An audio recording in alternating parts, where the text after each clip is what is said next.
गंगा जन्म की कथा 2। ऋषि विश्वामित्र ने आगे कहा, बहुत दिनों तक अपने पुत्रों की सूचना नहीं मिलने पर महाराज सगर ने अपने तेजस्वी पौत्र अंशुमान को अपने पुत्रों तथा घोड़े का पता लगाने के लिए आदेश दिया। वीर अंशुमान शस्त्रास्त्रों से सुसज्जित होकर अपने चाचाओं के द्वारा बनाए गए मार्ग से पाताल की ओर चल पड़ा।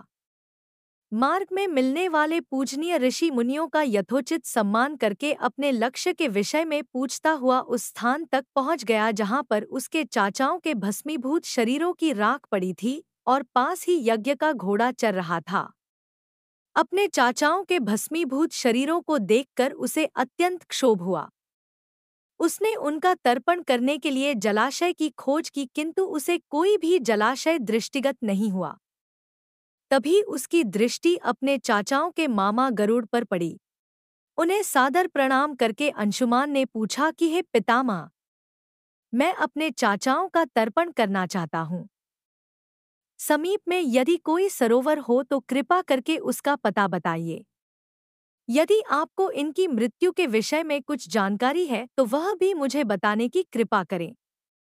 गरुड़ जी ने बताया कि किस प्रकार से इंद्र ने घोड़े को चुराकर कपिल मुनि के पास छोड़ दिया था और उसके चाचाओं ने कपिल मुनि के साथ उद्दंड व्यवहार किया था, जिसके कारण कपिल मुनि ने उन सबको भस्म कर दिया। इसके पश्चात गरुड़ जी ने अंशुमान से कहा कि ये सब अलौकिक शक्ति वाले दिव्य पुरुष के द्वारा भस्म किए गए हैं, अतः लौकिक जल से तर्पण करने से इनका उद्धार नहीं होगा। केवल हिमालय की ज्येष्ठ पुत्री गंगा के जल से ही तर्पण करने पर इनका उद्धार संभव है।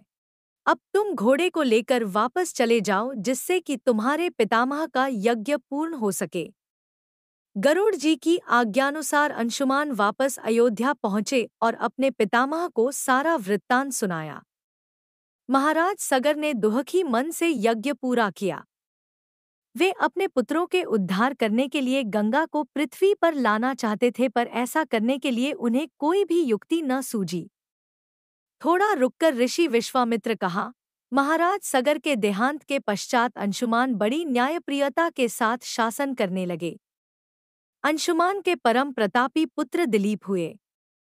दिलीप के वयस्क हो जाने पर अंशुमान दिलीप को राज्य का भार सौंपकर हिमालय की कंदराओं में जाकर गंगा को प्रसन्न करने के लिए तपस्या करने लगे, किंतु उन्हें सफलता नहीं प्राप्त हो पाई और वे स्वर्ग सिधार गए।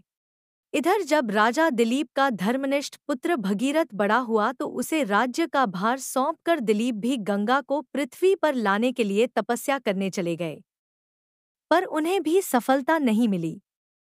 भगीरथ बड़े प्रजावत्सल नरेश थे, किंतु उनकी कोई संतान नहीं हुई। इस पर वे अपने राज्य का भार मंत्रियों को सौंपकर स्वयं गंगावतरण के लिए गोकर्ण नामक तीर्थ पर जाकर कठोर तपस्या करने लगे। उनकी अभूतपूर्व तपस्या से प्रसन्न होकर ब्रह्मा जी ने उन्हें वर मांगने के लिए कहा। भगीरथ ने ब्रह्मा जी से कहा कि हे प्रभो, यदि आप मुझ पर प्रसन्न हैं तो मुझे यह वर दीजिए कि सगर के पुत्रों को मेरे प्रयत्नों से गंगा का जल प्राप्त हो, जिससे कि उनका उद्धार हो सके। इसके अतिरिक्त मुझे संतान प्राप्ति का भी वर दीजिए ताकि इक्ष्वाकु वंश नष्ट न हो। ब्रह्मा जी ने कहा कि संतान का तेरा मनोरथ शीघ्र ही पूर्ण होगा, किंतु तुम्हारे मांगे गए प्रथम वरदान को देने में कठिनाई यह है कि जब गंगा जी वेग के साथ पृथ्वी पर अवतरित होंगी तो उनके वेग को पृथ्वी संभाल नहीं सकेगी। गंगा जी के वेग को संभालने की क्षमता महादेव जी के अतिरिक्त किसी में भी नहीं है। इसके लिए तुम्हें महादेव जी को प्रसन्न करना होगा। इतना कहकर ब्रह्मा जी अपने लोक को चले गए। भगीरथ ने साहस नहीं छोड़ा। वे 1 वर्ष तक पैर के अंगूठे के सहारे खड़े होकर महादेव जी की तपस्या करते रहे। केवल वायु के अतिरिक्त उन्होंने किसी अन्य वस्तु का भक्षण नहीं किया। अंत में इस महान भक्ति से प्रसन्न होकर महादेव जी ने भगीरथ को दर्शन देकर कहा कि हे भक्तश्रेष्ठ, हम तेरी मनोकामना पूरी करने के लिए गंगा जी को अपने मस्तक पर धारण करेंगे। इसकी सूचना पाकर विवश होकर गंगा जी को सुरलोक का परित्याग करना पड़ा। उस समय वे सुरलोक से कहीं जाना नहीं चाहती थी। इसलिए वे यह विचार करके कि मैं अपने प्रचंड वेग से शिव जी को बहाकर पाताल लोक ले जाऊंगी, वे भयानक वेग से शिव जी के सिर पर अवतरित हुईं। गंगा का यह अहंकार महादेव जी से छुपा न रहा। महादेव जी ने गंगा की वेगवती धाराओं को अपने जटाजूट में उलझा लिया। गंगा जी अपने समस्त प्रयत्नों के बाद भी महादेव जी के जटाओं से बाहर न निकल सकीं। गंगा जी को इस प्रकार शिव जी की जटाओं में विलीन होते देख भगीरथ ने फिर शंकर जी की तपस्या की। भगीरथ के इस तपस्या से प्रसन्न होकर भगवान शंकर ने गंगा जी को हिमालय पर्वत पर स्थित बिंदुसर में छोड़ा। छूटते ही गंगा जी 7 धाराओं में बंट गई। गंगा जी की 3 धाराएं ह्लादिनी, पावनी और नलिनी पूर्व की ओर प्रवाहित हुईं।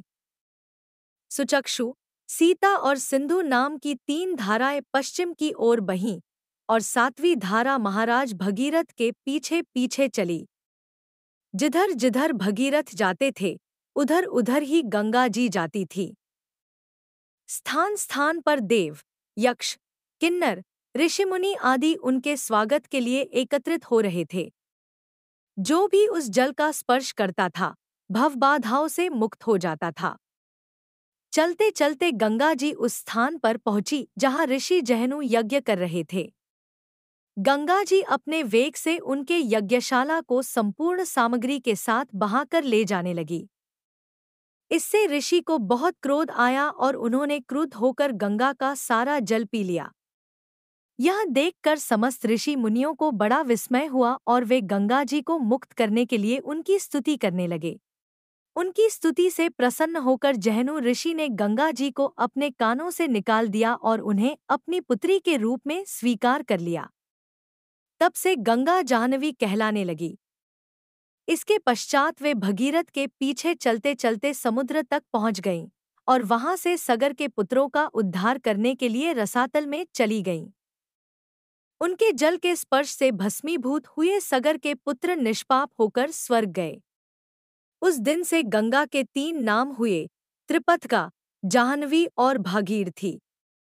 हे रामचंद्र, कपिल आश्रम में गंगा जी के पहुंचने के पश्चात ब्रह्मा जी ने प्रसन्न होकर भगीरथ को वरदान दिया कि तेरे पुण्य के प्रताप से प्राप्त इस गंगाजल से जो भी मनुष्य स्नान करेगा या इसका पान करेगा वह सब प्रकार के दुहखों से रहित होकर अंत में स्वर्ग को प्रस्थान करेगा। जब तक पृथ्वी मंडल में गंगा जी प्रवाहित होती रहेंगी तब तक उसका नाम भागीरथी कहलाएगा और संपूर्ण भूमंडल में तेरी कीर्ति अक्षुण्ण रूप से फैलती रहेगी। सभी लोग श्रद्धा के साथ तेरा स्मरण करेंगे। यह कहकर ब्रह्मा जी अपने लोक को लौट गए। भगीरथ ने पुनः अपने पितरों को जलांजलि दी। कथा समाप्त होने पर वे सब विश्राम करने चले गए।